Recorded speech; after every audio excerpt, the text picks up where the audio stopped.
How's it going?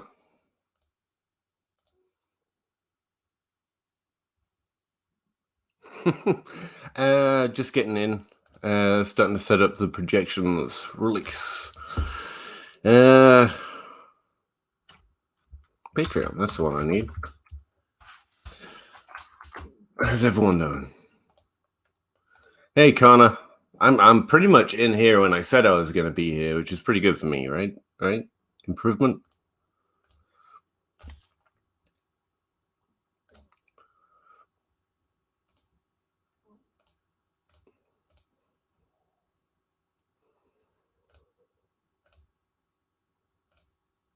Share my screen here a little bit. Not yet. Okay. How you doing?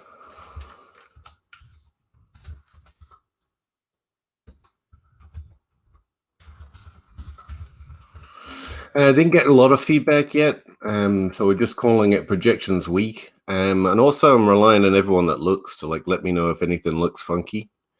So there might be a few adjustments. Other than that, we're pretty much ready. I'm going to keep the player IDs in here just in case anyone wants to sync them up with any of my other data. Hide that.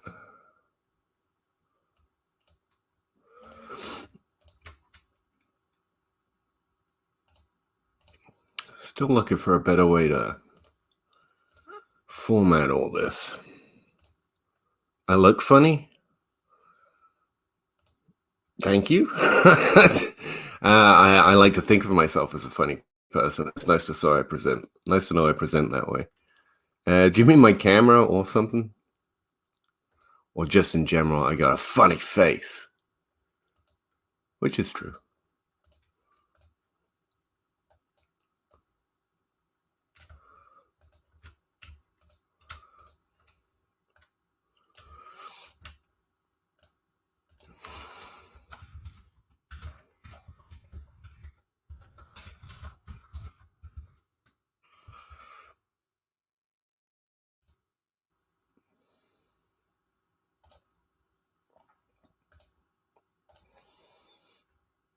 I'm trying to highlight that I got these per game stats in here. Per game stats are blue, okay?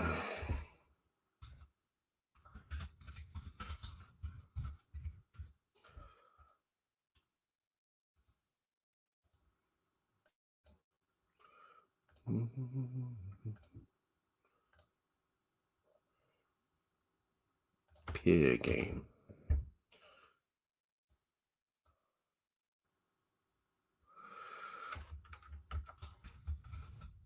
Yeah, I'm checking I'm spelling the word seasonal correct. Just, lay off.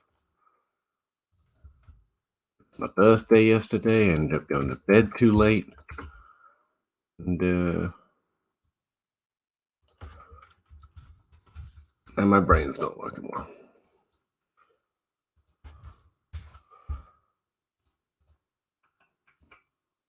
Let's do that. Best way I found of going through projections, by the way, is by team. Like you're interested in a team, so you filter by it.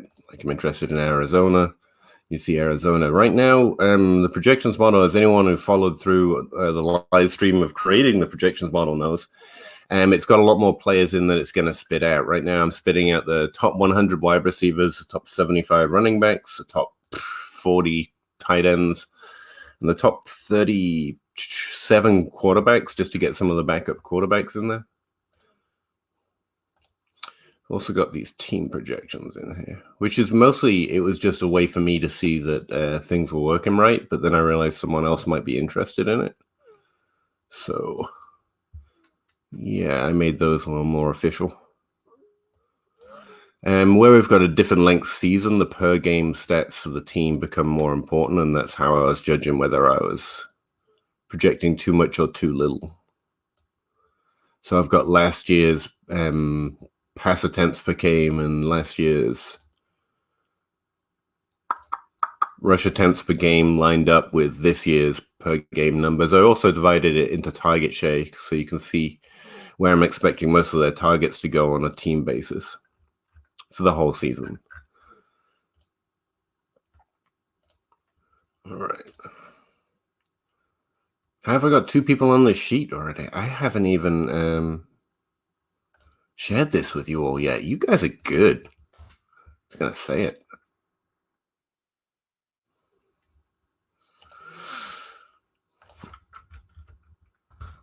Oh, sorry. I got comments. Wow, I'm not used to this. And oh, we've just got some triggering responses. I see. Okay, a bit of an echo, FYI. Yeah, it's because I'm in not a big room, but I'm in a normal room and don't have any soundproofing. I got to work on that, but I'll probably pay my water bill first. I appreciate it, Jared. Again, I am a humorous individual. You don't hear an echo. Like, I mean, get it straight, guys. Argue amongst yourselves and let me know.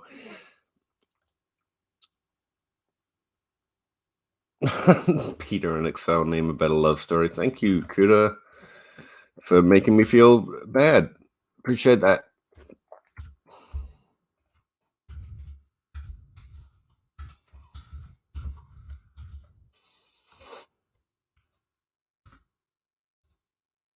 Dave, Monday grind on a Tuesday. It's a thing. It's a regular thing these days. Like I know everyone's got work for me, but the people I want to have work for me. You know what I mean? Yeah, it happens a lot, man. It's even part of isn't it part of the banner now? Monday grind, sometimes on a Tuesday. It's appropriately advertised. I don't know what to tell you, Felix. Every day is Monday. Every day is Monday on the grind. That's true. I don't know how to say that, Kuda, but I appreciate it. Dave, more like seasonal, sneasonal. Am I right? Yeah, I guess maybe you're right. I'm here to see all those vacated targets I keep hearing about. Me too, man. I've been looking for them everywhere. I can't find them. Vacated targets. Appreciate that, Nate. Just looking to upset me. I understand it. The targets are on vacation. Yeah, it's very much vacation targets more than vacated. Hey, T-King, appreciate it. I'm more interested in vaccinated targets. Topic for another chat, I think. Elite chat is elite. That's probably why they call it that.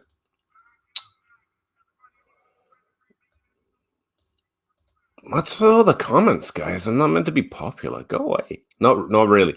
Roto Heat Craig, value, great targets. Thank you very much. No echo here.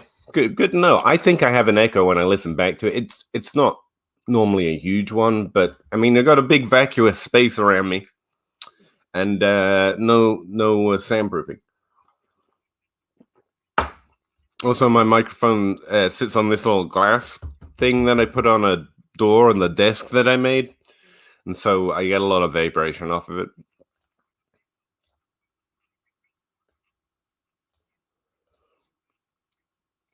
No echo, what everyone is saying, but I don't hear an echo. Want to hear what everyone is saying. Okay.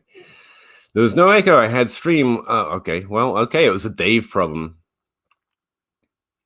I had to put it on. It just happens too often. I love you, Nate. I love you right back. Love you right back.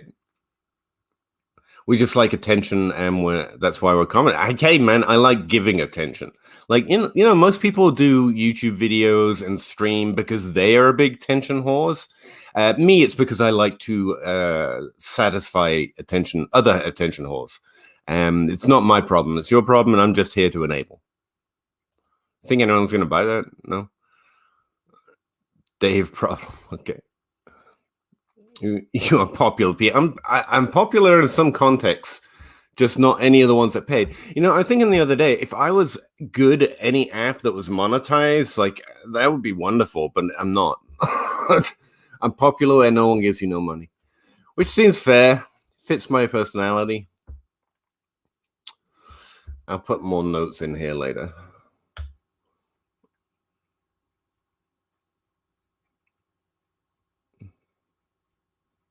All right. You can't see. All right. There we go. We got a Patreon post. And the Patreon post leads to the projections.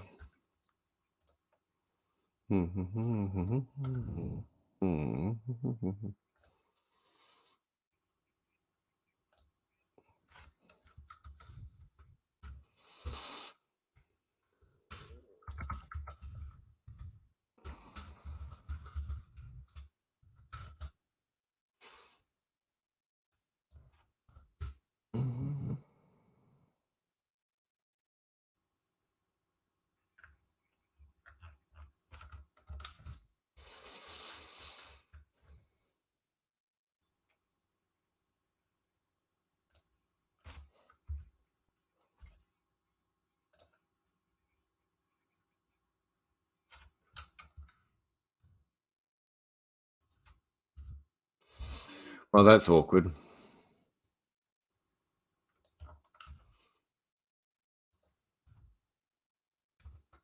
I'm just updating it to the database links in the Discord.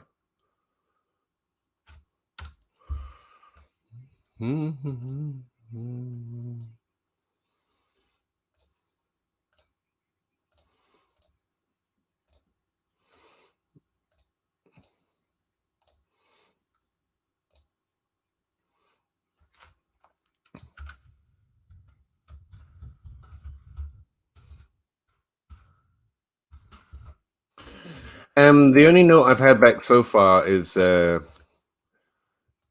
Addison from DLF, that nerd that spilled all those things over there. And he says I hate Antonio Gibson, which confirmed a few things for me personally. Thanks, Ghana.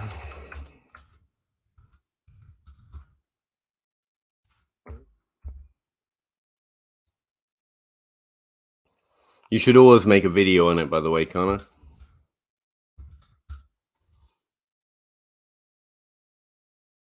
I can't read all of that right now.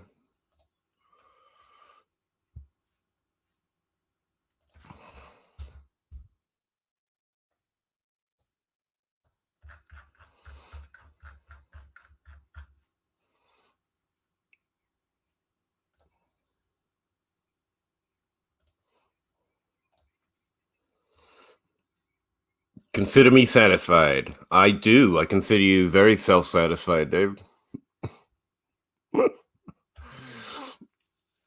Okay, yeah, and for real, that thing I built and have given the world and you all is what I used to do my projections with. I have made some adjustments, and I want to update the available model, but yeah, that's kind of what I used.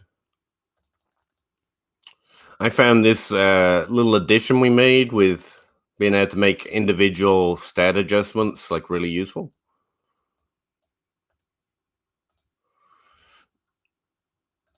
All right, let's talk some situations, I guess. Can you see any of that? There we go. I love the smell of a new Excel sheet straight off the press. Yeah, in the afternoon too. Excel sheets are best enjoyed in the afternoon, I find.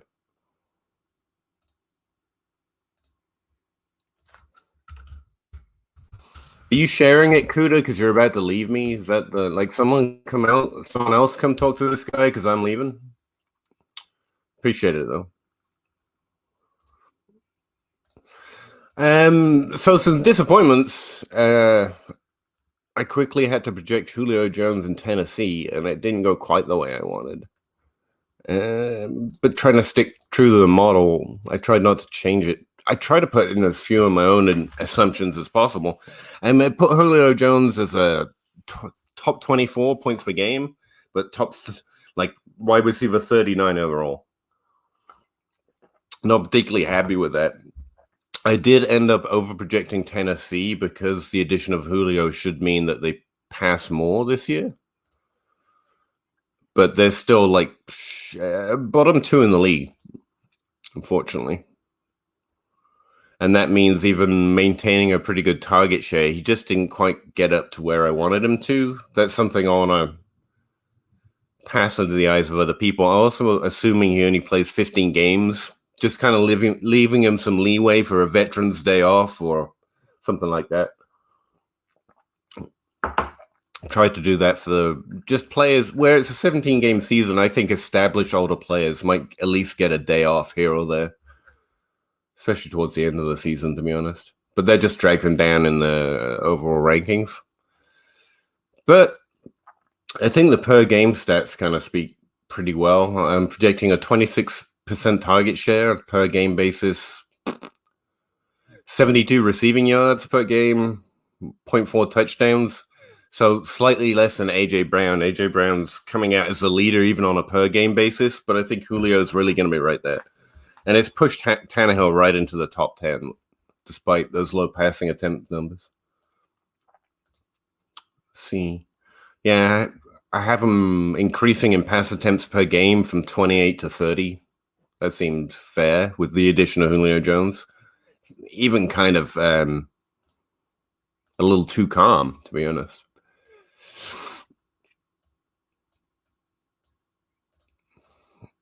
And Atlanta, I guess that's where all the vacated targets would be.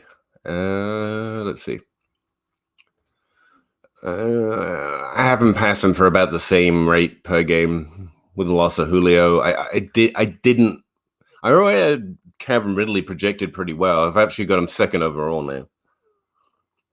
I didn't even know that.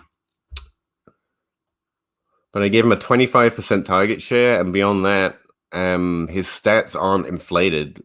And 25% was with Julio on the team. It's just that the team projection changed with the loss of Julio. Let's see, where is he?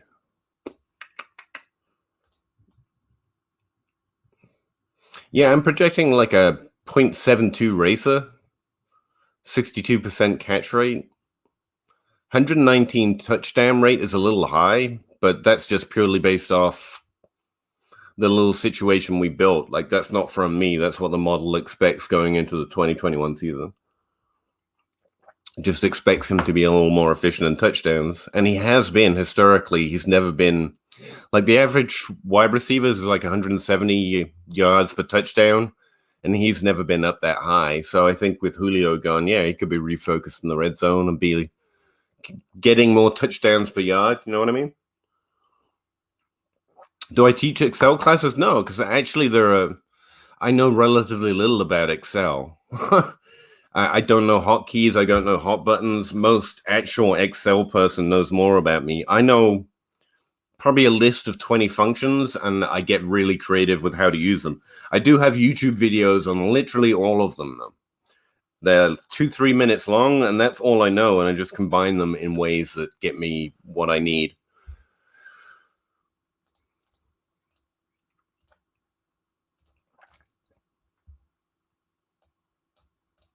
I also calculated opportunity score, points per opportunity, and yards per team attempt. That stat I kept talking about last year from my projections, which I thought was an interesting process. And I included those in the projection sheet there. That's all here, right up front. And then I put target share and rushing attempt share towards the front, because I figure that's the first thing most people are looking for.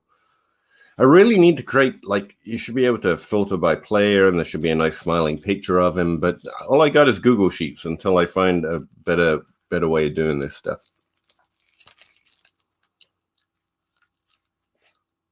Yeah, C-Plant, that's exactly what I think. I think it's reasonable to expect at least a slight bump on a per-game basis with the addition of Julio Jones.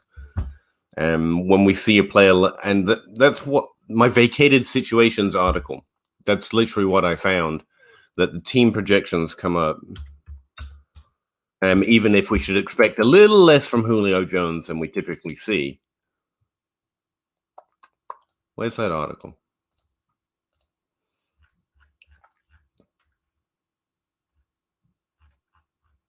I actually forgot it. I forgot I've written 3 of these instead of 2 of these. But vacant targets and why they matter. I think that's the first one. Yeah, that's the first one. The third one I even put out on Patreon. So, like,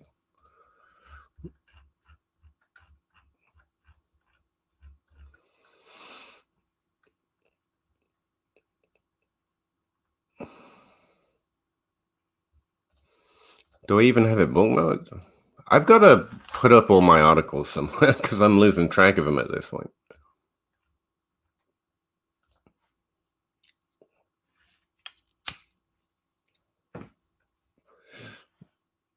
There it is.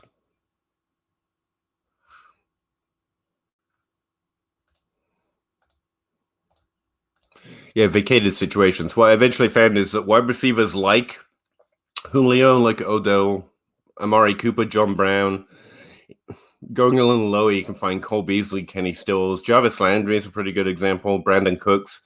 So the wide receiver ones of their team before they moved, essentially. What I found is that their stats declined on a per game basis slightly, but teams, as a rule, when you're really looking about this level of player leaving or entering the team, their stats tend to increase slightly. They pass a little bit more. But of course, you can get a different result if you sample differently. But that's my belief. Those are my beliefs. You can't challenge my system of beliefs, I guess. Yeah, and that happened naturally. I'm not a big Pitts believer, believe it or not. I think his value has always been too high. But I mean, I just gave him the tight end role in Atlanta, even as a rookie. It wanted to give him a pretty decent target share, and he came in the top 12. And I was like, that'll do me. Remember, you really need top 2 to be significant at tight end, but top 12 is gonna, top 10 even, is gonna sate the Kyle Pitts love, I think, enough. Let's see. What did I end up giving him? Like a 16% target share? Seems reasonable. 72 yards. No, wait. That's rushing yards for Evan Ingram. Apparently expecting Ingram to rush a little bit. Yeah, 800 yards. That's actually a lot. And 6 touchdowns.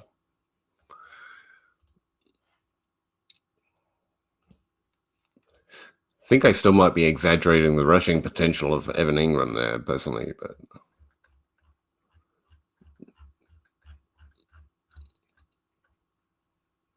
I wonder if anyone else will notice that. Who looks at rushing numbers for tight ends?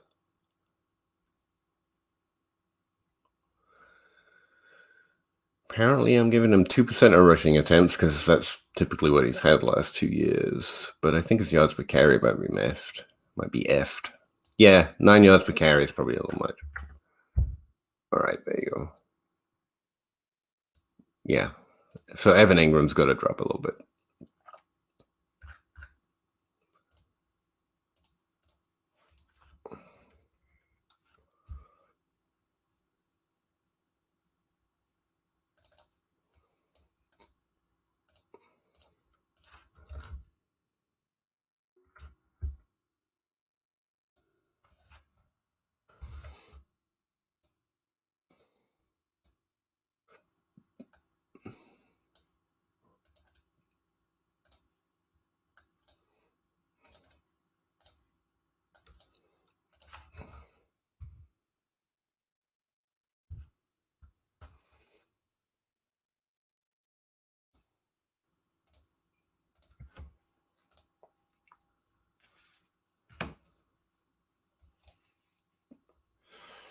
Should I put my name on this? I guess I should.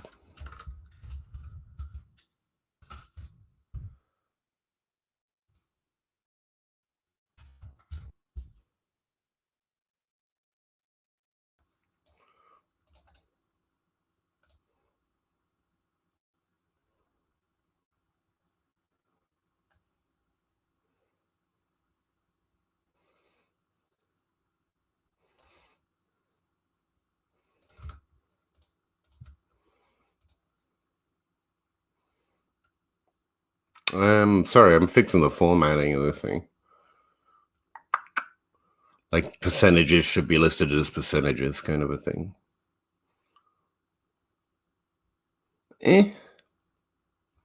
Percent. Thank you.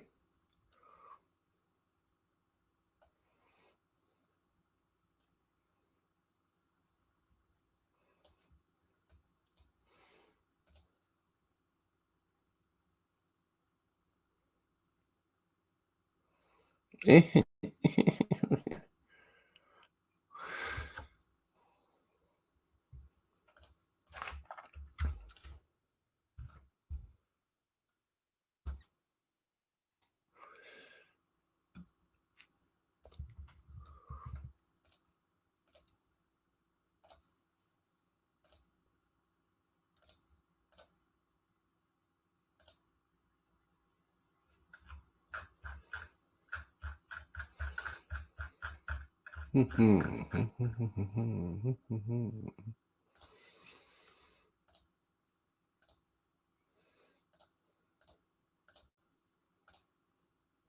we go.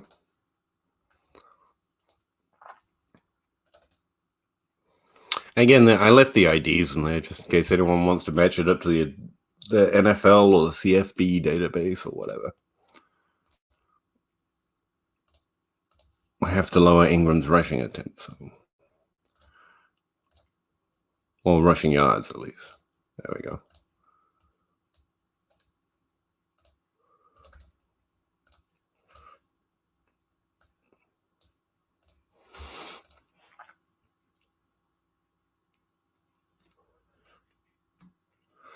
Yeah, I haven't heard that, but that makes some sense. I have him being extraordinarily efficient in touchdowns, which is probably a stretch, which is why he's jumped up to 2. With the loss of Julio, I think he might have more of a role, though, to be fair. But I think he's a little too efficient in mine right now. What did I say? Yeah, I've got him like a touchdown for every 120 yards. But if Calvin Ridley has 120 yards as a wide receiver 1 on the Falcons, wouldn't you expect him to have a touchdown?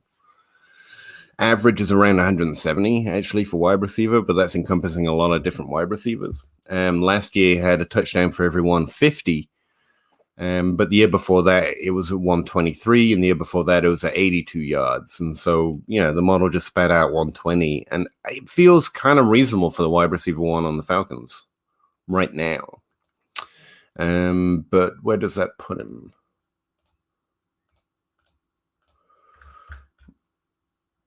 He's a little high right now as wide receiver 2, to be honest with you.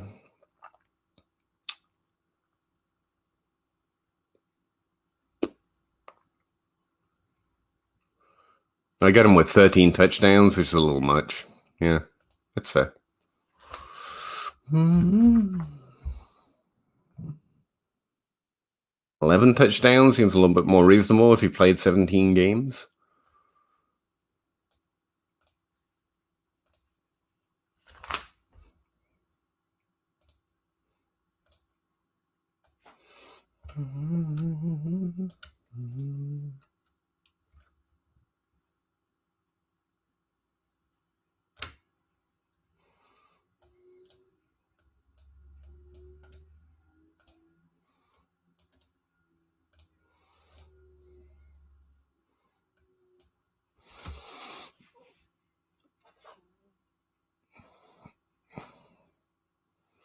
Might be low on Hurts, you think? There's just not a lot of history on Hurts, okay? Yeah, I see what you mean, though.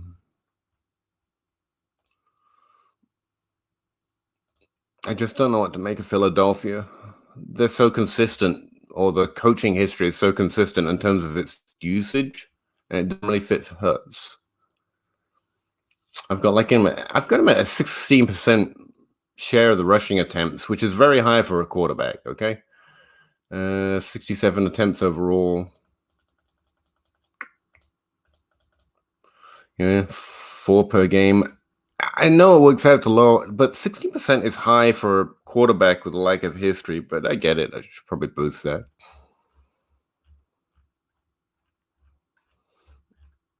Where have I got him right now? It's quarterback 14. That also felt reasonable, so I just left it.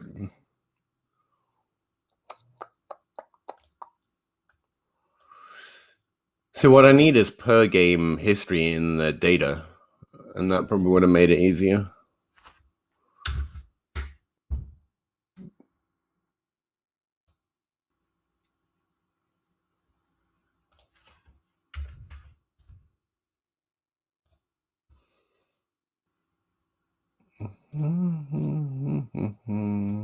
That pushes him into a top 12 quarterback, which, again, is almost reasonable. 83 rushing attempts. 4.9 a game. Not a huge boost there. It is a little low, though. What's his rushing output? 5.7 yards per attempt. A little average.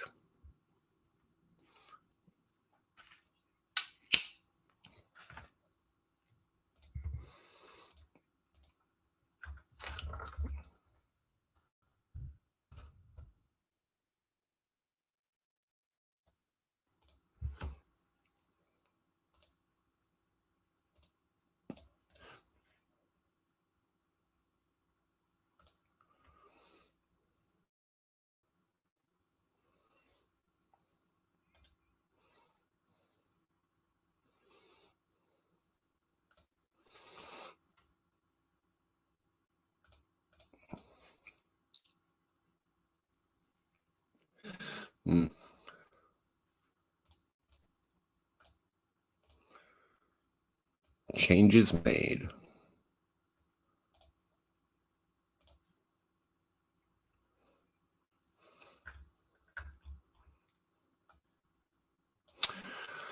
Yeah, I always end up over projecting quarterbacks. These are historical levels on a total points and a per game basis. And yeah, I'm kind of over projecting a lot of quarterbacks. It's just a function of predicting healthy seasons for too many players. I'm projecting too many players to actually have production at all.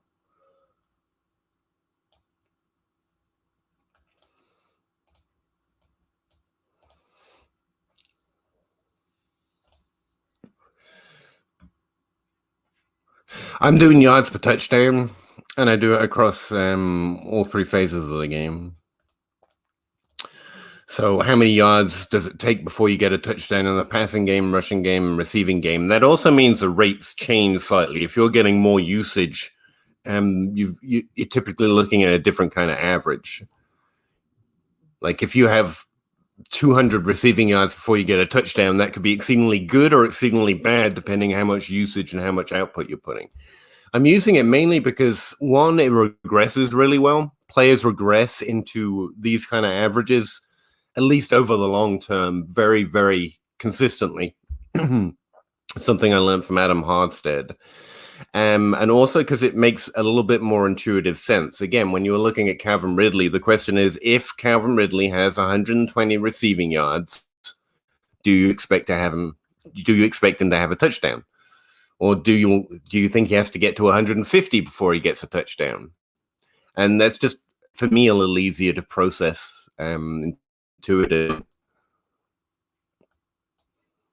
Like over 2 games, if he has 70 yards in both games, you'd expect him to have a touchdown in one of those games, right? Instead of having to worry or get familiar with what's a common percentage, because we don't normally think in percentages.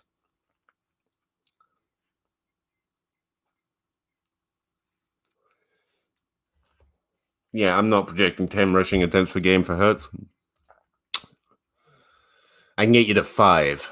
Hopefully you're happy with 5. Like, I got Lamar Jackson at 6 rushing yards. Sorry, where's his attempts?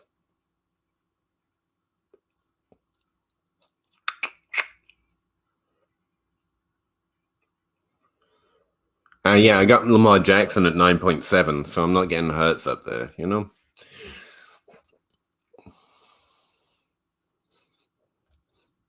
I put Hurts more in the Josh Allen range. Josh Allen, Russell Wilson, between the two. Deshaun Watson's rushing attempts per game is a little high, but he doesn't get nearly as many yards off him. So.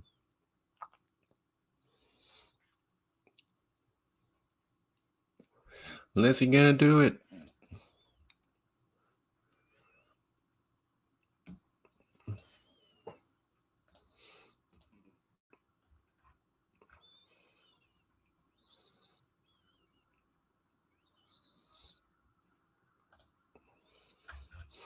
Ooh, that's something I meant to do.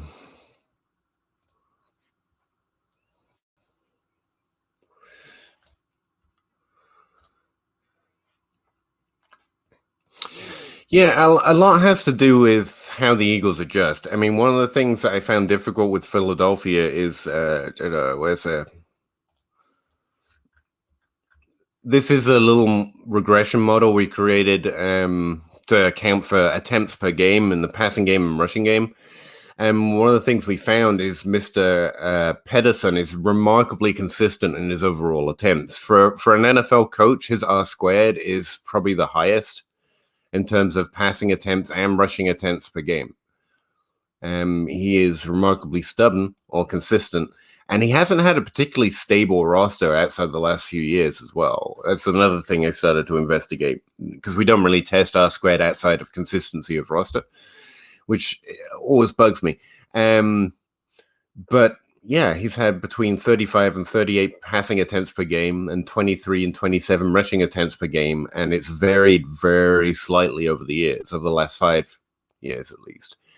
So, yeah. And that doesn't say much to how much of it Hurts is going to get, but Philadelphia's, it's got running backs. I don't know they're going to undergo a Baltimore-level shift. I just don't think he's John Harbaugh. He'll rush, for sure. I'm not ready to say they're going to completely change the offense around Jalen Hurts and become this heavy rushing team, which is kind of where you need to get to boost Hurts above, 5-6 rushing attempts per game.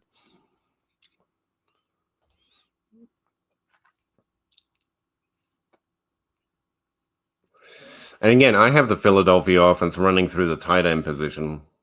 It just makes sense to me. I don't know if they're going to do that because they have a weird history with not adjusting to players. Yeah. I got 31% of their targets going to tight ends, and I don't know they have got the stuff to do that. So that might be where I'm off in Philadelphia more than anything. I think they're going to try and force a wide receiver issue. And if Rager can't get good finally in the NFL, it could mean positive things for Smith, but he's a rookie, or that Fulgham maintains some level of fantasy relevance this year.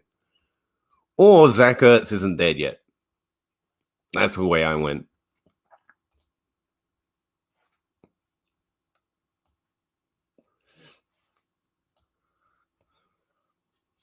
That's the way I went with it.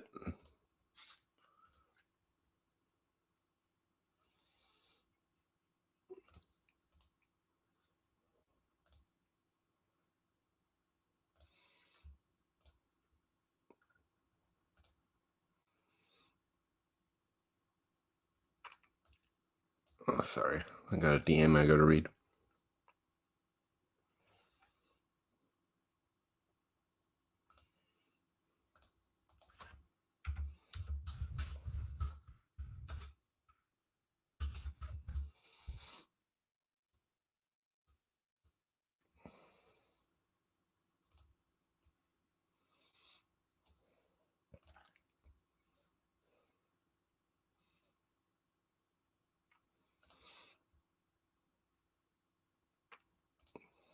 NFL verse? Oh, that's what you invited to me, right? Invited me to, right, Connor?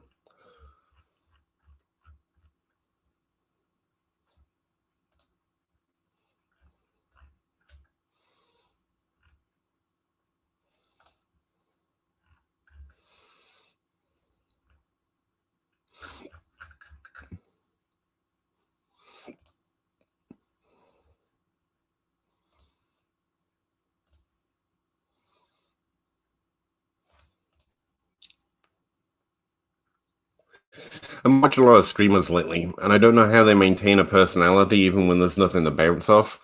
Someone, Johannes, on the YouTube comments suggested that essentially for me, which is what made me end up watching a lot of streamers. I'm not a streamer, I'm just a fantasy football player. It's a thing. So I don't really know how to do that. It's a skill set I have to develop again, at least, but I don't know how to talk about stuff when there's nothing to talk about, or, maintain the heights of my personality when I'm just chilling, I'm just sitting here. But I'll get a try, I guess. I think I have Alvin Kamara too high, to be honest.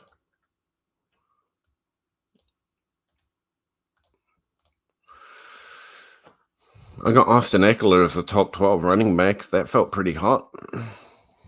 But it was really, I mean, I maintained a 39% rushing share. And as long as his targets keep up and he remains half decent with it, it's not a lot to expect.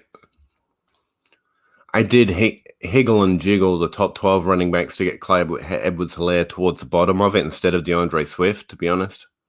Just because I thought that might set up a conversation, at least.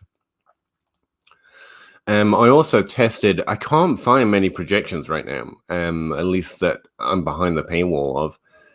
But I was testing against Fantasy Pros, and I noticed I'm really high on rookie running backs, which seems weird for me. But yeah, Travis Etienne, I'm 6 spots higher than Fantasy Pros, and Javonte Williams, I'm 10 spots higher on. I'm 9 spots higher than on James Conner. James White should probably be dead, but yeah, a model is gonna like his usage from past years. That's what it is. And I also kept noticing Malcolm Brown, like, especially if you don't like Myles Gaskin, and the word on him seems to be he's not very skilled. He's just the only game in town. From a tape grinder's perspective, then shouldn't we really like Malcolm Brown, who's had pretty decent usage before now? That's what caught my eye, even in that more contested situation where he never did break out.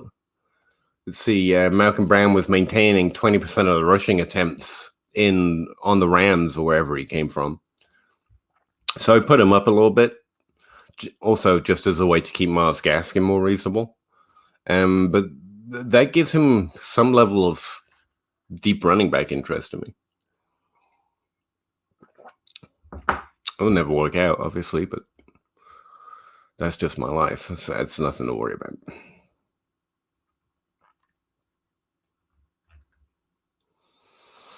I did end up with DJ Moore in the top 12 at wide receiver so far, but below AJ Brown. Apologies to Drew. I still kept AJ Brown in the top 12. Like, again, I might be under projecting Julio Jones at this point, but it's difficult to know what to do with a player that changes teams, and I do have him slightly underperforming his per game volume just because of the team switch. Still a top 24 guy.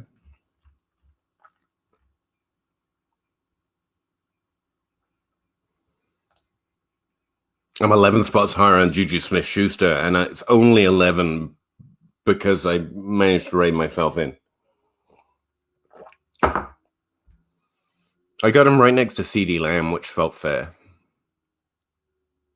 It felt about how I feel about him. It could have a lot of upside, or it could just be a flaw. I think.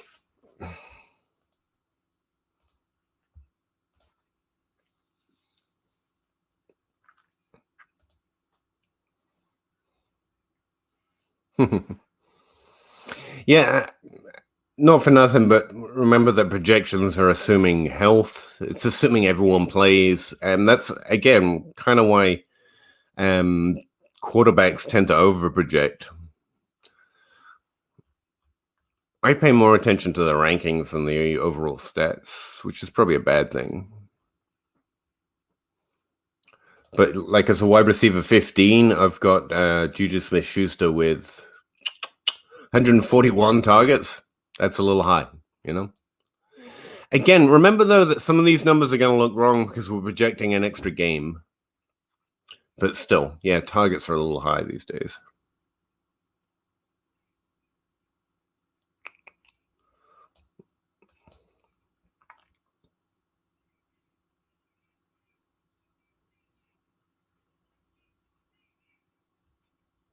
$1,200 receiving yards. Yeah, okay. Yeah. We're over projecting targets a little bit.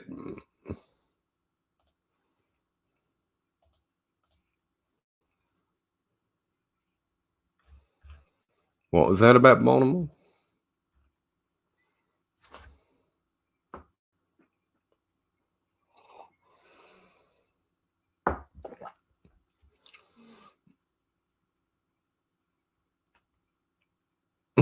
Okay. J.K. Dobbins is going to get target share. All right.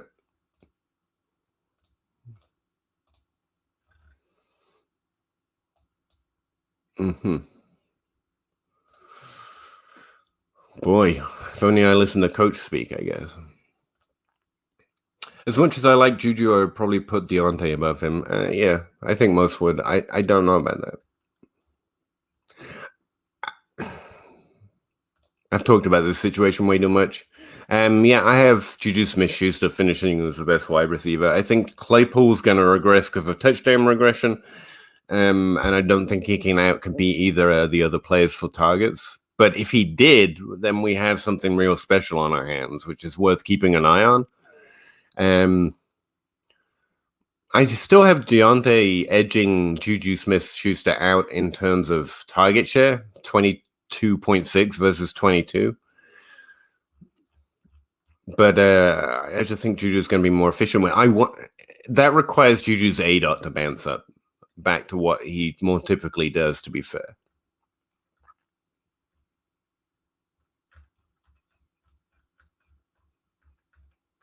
Where's Pittsburgh? God damn it. I don't know my alphabet anymore.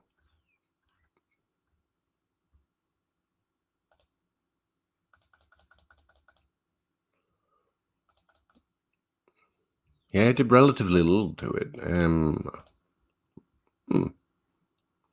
I've got Deontay playing 16 games. I don't know why. All right, I can fix that.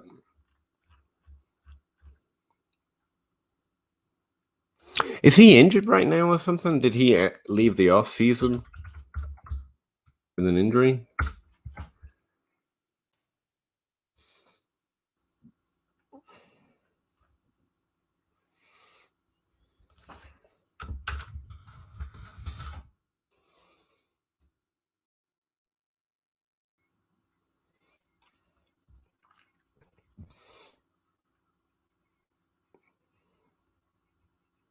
No. No, he did get injured a little bit last year, didn't he? I remember him missing games. Yeah, he played 15 games last year, though. Yeah, I should probably take that out.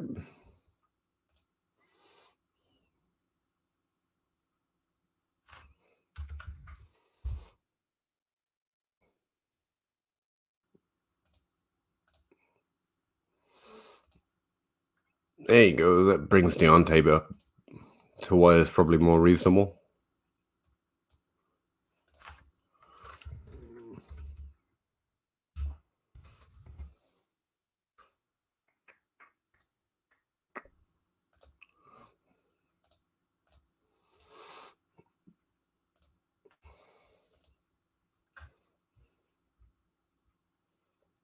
I'm just taking open suggestions. If you haven't noticed, like I normally get a lot of feedback on projections before I release them. I'm used to it.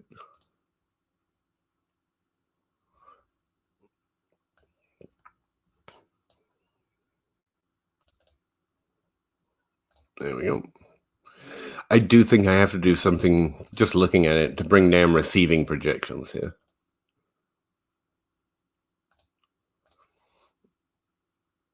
I got to make a video on these apps I've been building in the NFL database, but I haven't decided on the method yet. I want it to be a little bit more automated. Spit it out, Pete. But I haven't figured out a way of doing that in Excel yet.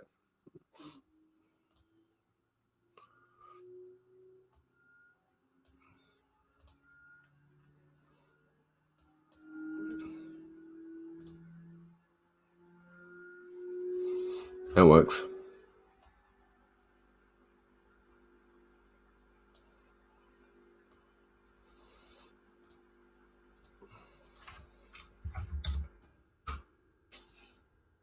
Yeah, it's better.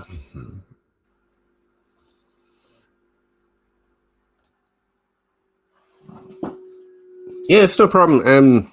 Especially seasonal projections, I'm open to just adjusting things up and down. wanted to get him out there. I don't expect a lot of adjustments, but there are some things like it should all adjust when I'm doing positional adjustments like this. But right now, wide receiver stats are a little or receiving stats are a little elevated, which is leading to touch quarterback projections being a little elevated. And that's normally fine because we're expecting more health than we can reasonably expect. But I'm into bringing them down a little bit. Just so there's less sticker shock when you look at the wide receiver 15 and see 1,200 yards. That's not the projection. It's the projection relative to everyone else, assuming health. And Ben Roethlisberger consistently throws for 17 straight games, so on and so forth. So there's normally a lower projection. I got Deontay at 1,000 yards, for example, and that's fine. Just some of those wide receiver ones.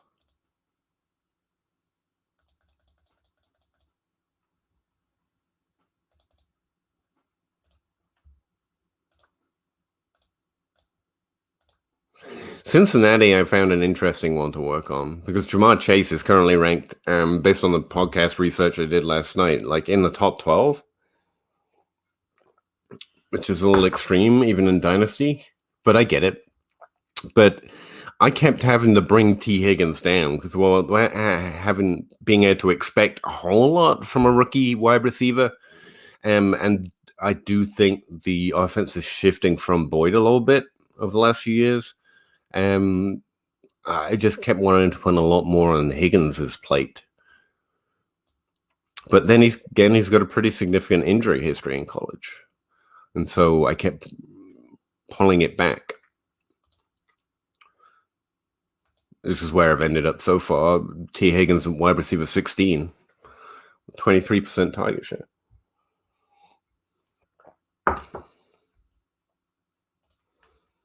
On Discord. All right. I'm here. What you need?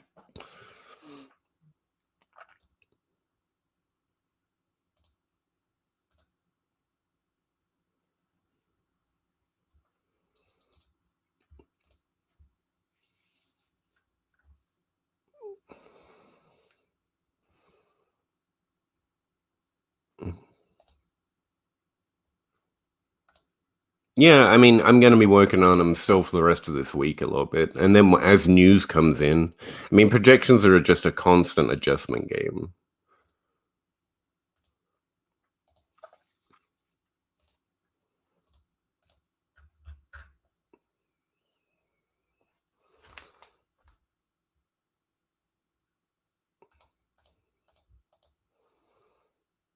Herbert and Burrow feel a little low, but I think it's actually, again, that's a value of projections. I think it's actually reasonable once everything is taken into account, unless you really expect Watson to miss a lot of time. Tannehill's is really hard to keep down with Julio as well, but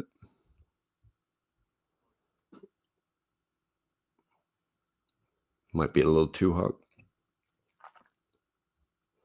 Jonathan Taylor looks a little bit low, but again, that I've got him 7% target share right now, which is projecting him to increase from last year. Like, that was really disappointing last year. But I did get him close to that 60% rushing attempts, which is what's holding him right now.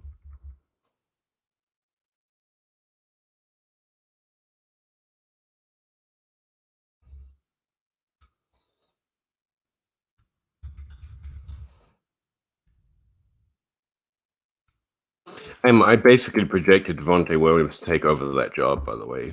The same way I'm doing with Travis Etienne. I just think that's why they went and got the player. And I think they paid enough for Etienne. We can expect it to happen sooner than it did for the 2021 running backs. But that's me. Melvin Gordon hate, I guess.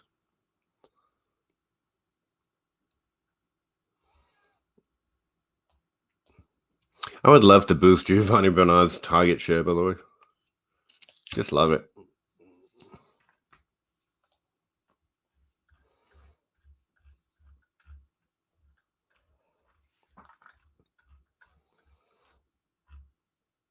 Let's see.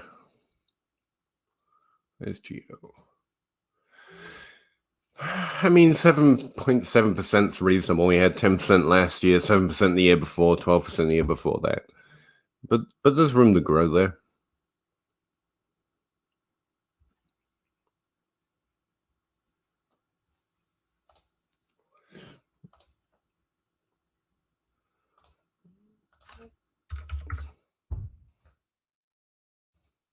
I've already got Tom Brady at wide receiver, quarterback 8.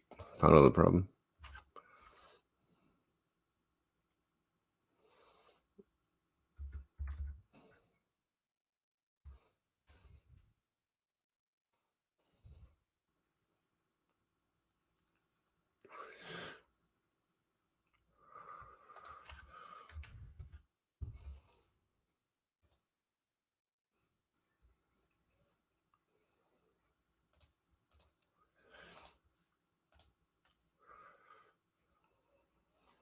Hmm.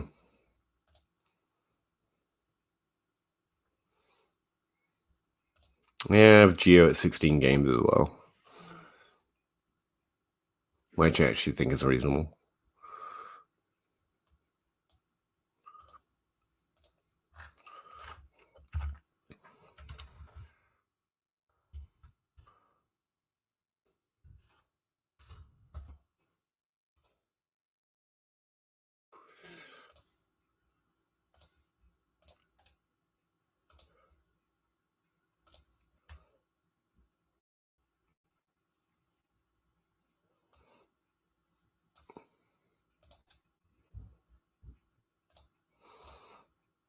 I'm just putting a little more upside in Giovanni Bernard's projection. Not a lot, just a little bit.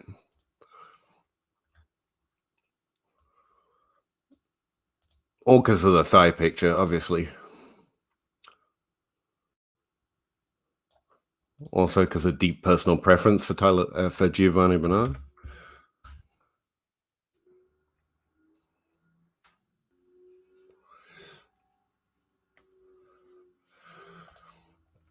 This was one of the most difficult receiving rooms to actually balance, by the way, because I really want to put Antonio Brown higher. I know that's weird. I know that's no one's hot take right now. But, like, I think we saw enough to know he's still good, like we should probably expect.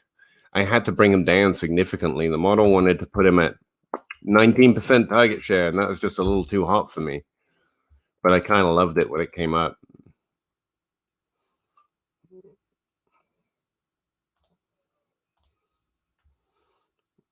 Go figure.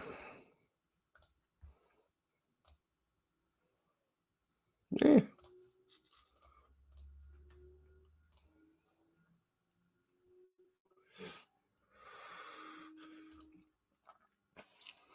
Mm-hmm. Gonna go ahead and put our links in the projections. Why not?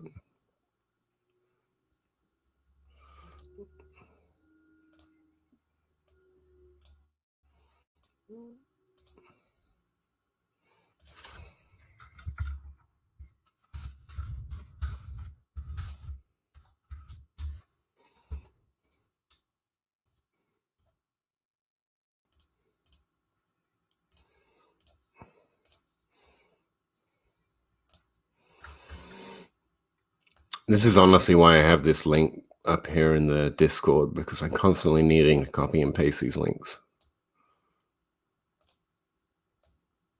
I was hoping it made it easier for everyone else to find them as well.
There we go.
There we go.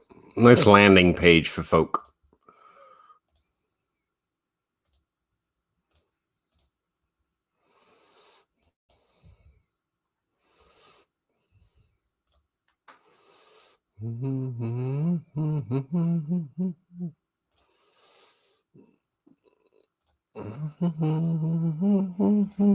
Hey Zach, how you doing? I picked Rashad Bateman 1.8 in my 12-team 1QB Dynasty Home League. God bless you, you brave soul. Me and you, brother. Please make me feel good about it. Okay, here's a way to feel good about it. Stop expecting the ceiling. Marcus Brown has been fine. He's been usable. He maintains value in Dynasty, and I think Rashad Bateman can do that. He can get to a good rookie season without having to blow up Baltimore's passing game from the last 2 years. All he needs is between 400 and 600 yards. He'll maintain value. I honestly think he's a horse of a different color. I really think he could expand the passing game or his role in it. The big criticism or the big concern with Bateman is that he can't get, consistently 25% of the targets. He would need 25 to 28% of the targets to try and get to like 1,000 yards or whatever. I actually wrote this up for DLF, did I not? Speaking of which, and I actually ran those numbers so that I didn't have to speculate on it. He's more than capable of that. If he's as good as we think he is, I don't think we have to play a different game with Bateman. If Bateman is who we think he is, then he should be able to do decently this rookie year, and the offense could grow with him and into him, if you like, in the same way that we're into him. Let me see, what did I end up finding out? Yeah, he basically need to get a 20% target share this year to hit 600 yards, which would see his value increase in Dynasty, unless there was a Tyler Boyd level mistake. And so if he gets to a 20% target share, which is within reason, then he should be fine. He needs to get to 25% to get that precious fantasy relevant season this year, but we shouldn't really be expecting that from rookies. And the offense doesn't have to grow a lot to accommodate that. He just has to be as good as we think he is to push other players out the way. And I'm still fine with adding Taylor Wallace deep on depth charts for the same reason. We don't know how good these players are in the NFL, and the signal from their college days suggests that they could be a horse of a different color. They could be those type of guys that offenses change around. That's where I'm at. Outside of that, he's a wide receiver, so even if he loses value as a first, a highly drafted wide receiver, he's not going to lose too much. He'll still have value next year, and you can keep making that bet. The 108 isn't a particularly high pick as well. If you're talking the back end of a non-superflex draft, pick 1.6 to 1.12, I think it's fine to just take a player expecting at least a decent floor and maintaining a value. Let's see, what else can we say to make you feel better about it? I really do think he's one of those guys an offense could change for. Travis May has said the only thing that really concerns me, which is that there are some scheme problems in Minnesota, which might lead to increased statistics, and that's what happened with Tyler Johnson, maybe, possibly. But what I remember is when we're expecting floor while we're normally shooting for ceiling, there's actually only about 3 wide receivers on average from any different class that actually hit even 2 top 24 seasons. And so, just take the bet on the really good player with really high draft capital and expect the others to flop. The choice for me, especially at 1.08, is between him and Jalen Waddle. And I think it's fair to take Jalen Waddle, but I'm going to get bet on the player who did what we want in college rather than the one we think might have been able to if he played longer. As long as you're comfortable with that bet, then I think it's a really good pick.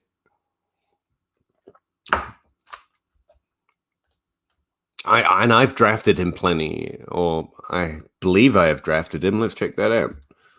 What is it? Dynasty Planet? There it is. I think I've been able to snag him a few places. And if it does make you feel any better, like I'm in it with you, man. If it doesn't happen or it gets bad or it's a miss, me too. I mean, you're not alone. Think of it that way. There are plenty of us who are going to be toting over Bateman if he misses.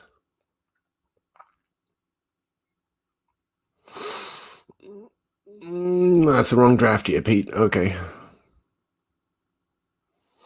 Yeah, I have a share of him. I only have 1 copy out of 5 leagues or so, but still. Copy of the statistical profile, which is actually what we have access to.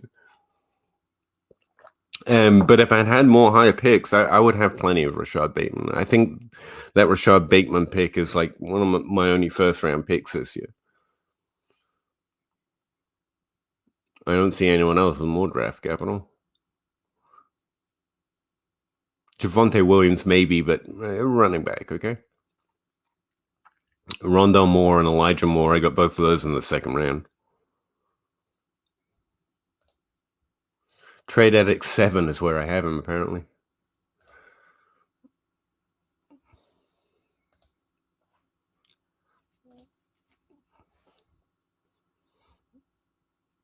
Yeah, I actually took Bateman at 113 in that league, but it's a Superflex league. So, yeah, we paid about the same amount.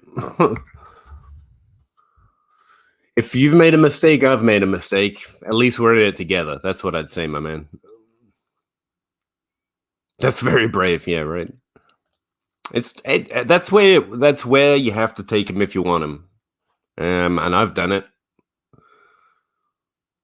Well, yeah, exactly. If Pitts and the running backs are already off the board, you're just choosing between these good wide receiver prospects. And I think Waddle, Devontae Smith, and Rashad Bateman is that conversation. I would prefer. I think Baltimore's a better team than Philadelphia, which also gives Bateman the edge there. But either one of those guys is fine. I choose Bateman because I think he was the best of the 3 in college, and I think that's what we have to choose from. I just realized you couldn't even read my rookie shares there. There you go. I've ended up with a lot of Dimey Brown, weirdly, just in the 3rd round. He's fallen there a lot. 1 Travis Etienne, 1 Trevor Lawrence. I got 1 of a lot of things, okay, including Rashad Bateman. I always end up more with these deeper picks. My goal is always to trade up. I've got 2 Najee Harrises. Nice. To trade up and get higher price players in drafts, and it's just difficult. Or I find it difficult. I do have a Kyle Pitts share. Oh, look, that's in my player profile at league. Who knew? Yeah, I took Bateman right after Waddle went off the board, for example, and Smith was already gone as well. That's a conversation. If you're making a mistake, you're making the mistake of everyone that I know that thinks they're good at this. I mean, if you're going to make a mistake, make that mistake. If you were going to make the pick, that was the one to be made.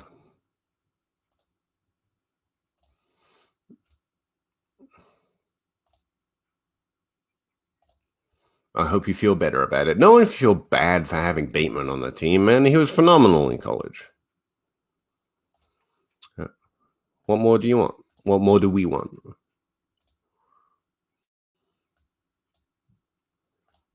I'm trying to cut down on my tabs here. I've got like 50 open. Sorry, my windows. So I'm trying to condense my Google tabs here.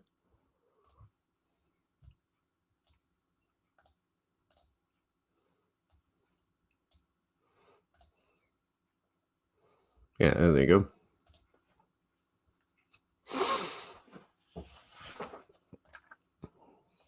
Or you could just go look at his college stats. That always makes me feel good.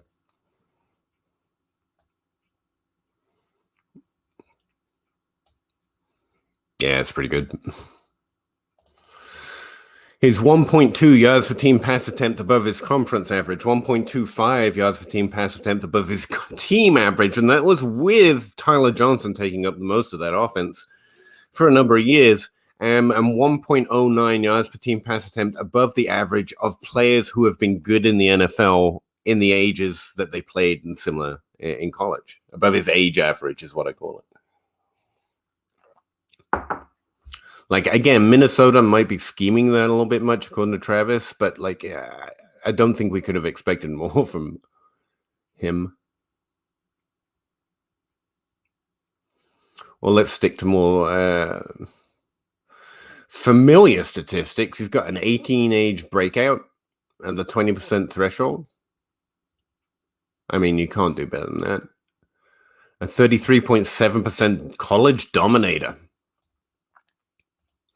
He's also, and this isn't a number anyone else will recognize, got a 3.8 yards per team pass attempt dominator, which is a dominator formula applied to the yards per team pass attempt stat, because I thought that would be interesting. And it is. His per game dominator is 43.7, and that's pretty good for a player who didn't miss a lot of time. So I guess I like per game dominators now. I don't know. He didn't miss a lot of time. How's that happening? Oh, he only played 5 games that last year because it was 2020. Okay. I'm pretty sure that's the reason.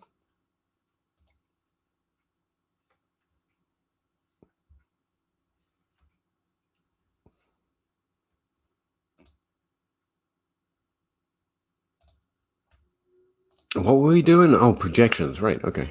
Right.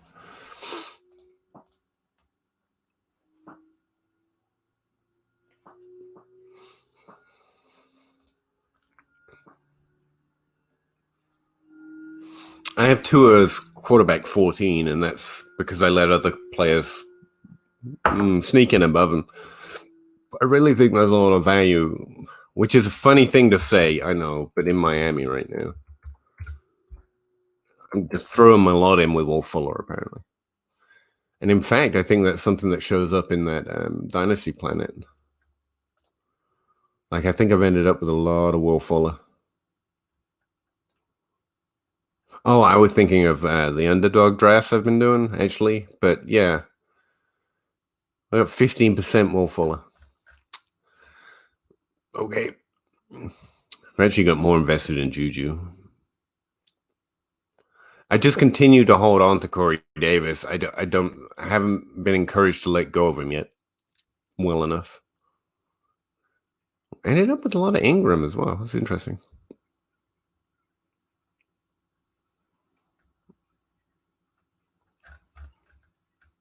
Some of my teams need to complete turf jobs, so just suffered some bad luck in one of them and haven't maintained the other one well enough.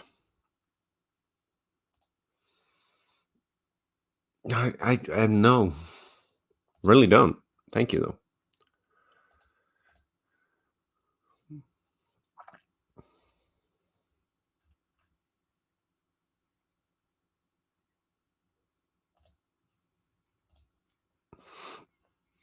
Right. If no one has more projections, questions, or situations, and I get that I just released them, so you probably have to look over them, and then the next stream you'll tell me all while I'm wrong. That's fair and perfectly fair. But I'm gonna go in a little bit. I might get some yard work done, or see my family.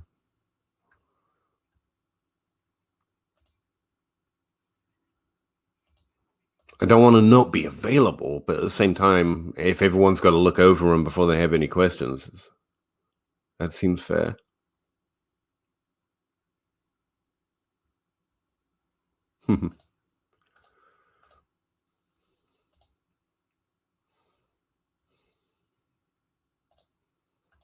So that's all you have to do to win the award. All right, then.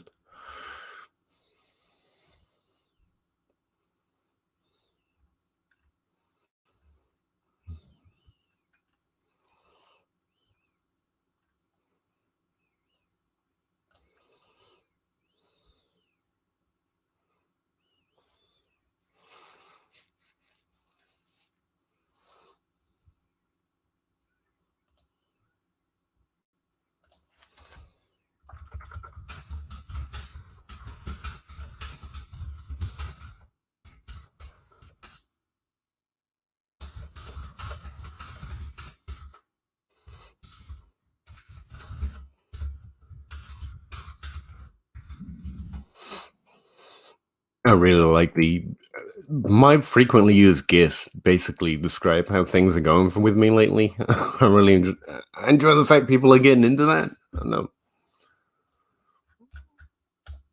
Yeah, that about says it for my 2021 off season so far. I'm both indifferent and really, really hyped at the same time.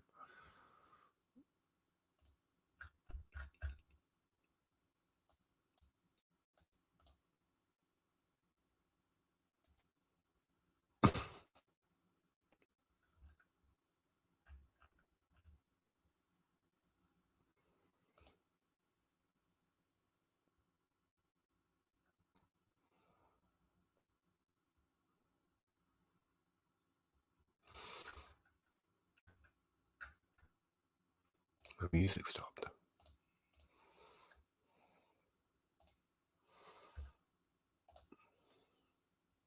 Mm-hmm.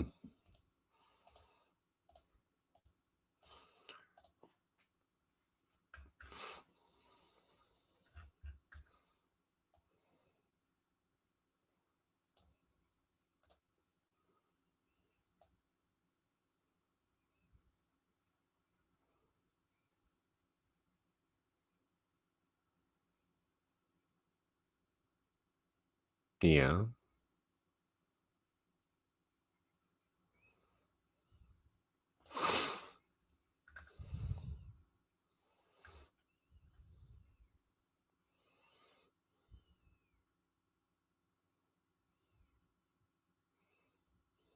Mm.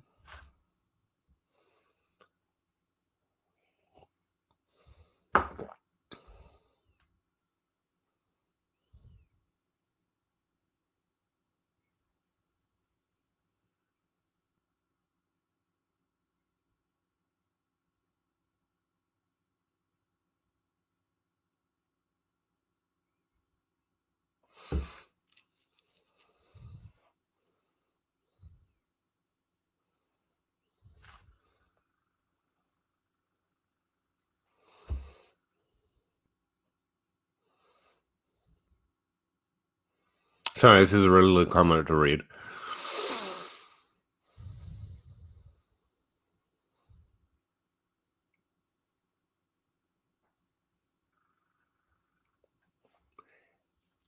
I can't understand what he's replying to, though.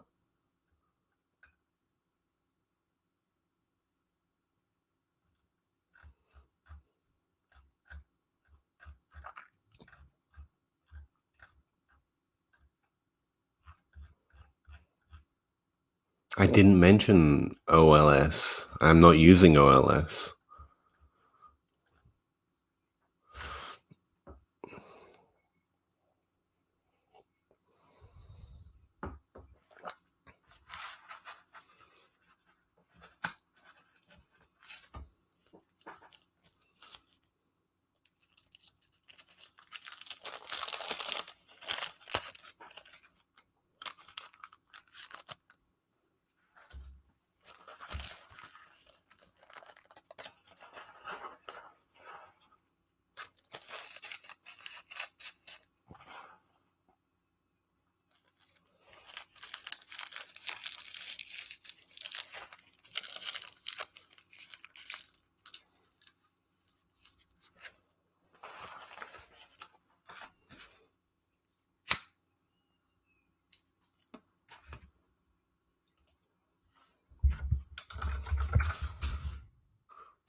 Did it go? Yeah.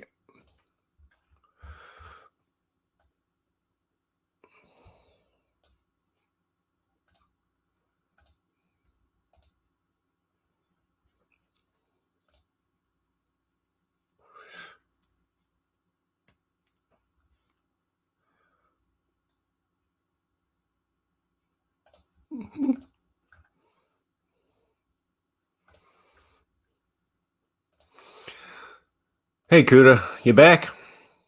Oh, no, wait, that's an old message. Oh, I got all excited.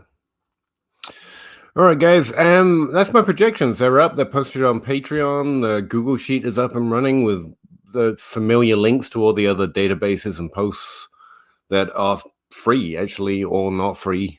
Yeah, the NFL database isn't. It's behind a $1 paywall. Like, give me a break. And everything else is up. Pretty happy with it so far. Making adjustments this whole week, especially as I get feedback from you all, because with just my eyes running over it, I'm sure. Like I say, I already noticed that the receiving game seems to be a little over projected. It's all fair relative to itself, but if I want to get a decent R² score on the actual results, I'll probably have to bring down some of that. And specifically, like the heights. Like a lot of this looks reasonable, but then when I get into like top 15 wide receivers, some of these target numbers are a little inflated. But that is for a larger season, so maybe that's why it's looking that way to me. Targets per game. I mean, they actually don't look that bad. 9 targets per game for Allen Robinson is high, but it's not extreme relative to everyone else, especially. I might need to just look at some of those heights of total volume. Outside of that, let me know what you all think. Drop a comment, either on the video, on the stream, on Twitter at Pahowdy, or anywhere else you can find me, and I'll be happy to adjust or not adjust or, argue with you. Let's see here. All right. And from this point on, as well as, tweaking my seasonal projections, I'm going to move into weekly projections, which is an entirely different thing. I'll have to modify a stream model. Maybe we'll do that. Maybe that's what we'll start off doing on stream next week if I can stream both Monday and Tuesday, which is typically my one, Monday and Tuesday at 2 p.m. And we'll start creating... I can't decide if I want to make a new one because I have a perfectly fine... I like my week-to-week model, but I would like to kind of modify a stream model. I think it's pretty cool. I'm using something we just built live. I find it cool anyway. But I'm a nerd, so what would I... Or a fake nerd, at least. Hey, extra people, any questions? Otherwise, I'm getting out of here to await your dissatisfaction with my projections in a more comfortable space.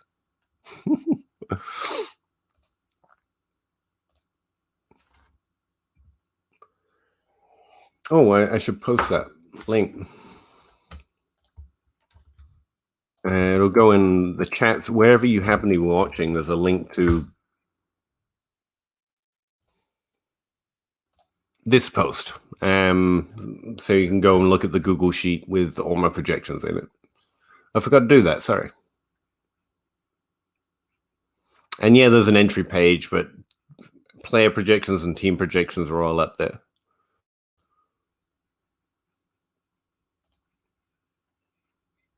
Apparently, I can't post it on Periscope if you're watching there. It tells me Periscope didn't get my comment. It's probably filtered. Periscope filters anything that looks like spam. Try another. Not gonna. All right, guys. Appreciate it. Shorter stream this week, but again, like I said in the podcast and in my last YouTube video, I'm just a little little push for time. My own poor organization, nothing else. But I'm getting back on top of it.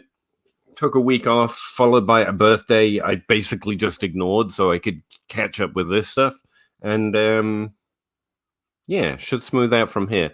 Really appreciate you checking it out. Let me know what you think, what I'm getting wrong, and I'll talk to you again next week at least. Monday and Tuesday streams should be good to go. But we might have to go a little earlier on Monday at least. So just in case I have to work, I can still get a Monday stream in. Appreciate you all. Thanks very much. And I will talk to you again next week at least. Or check out YouTube. I have a few YouTube video ideas I want to make. Appreciate it. Bye.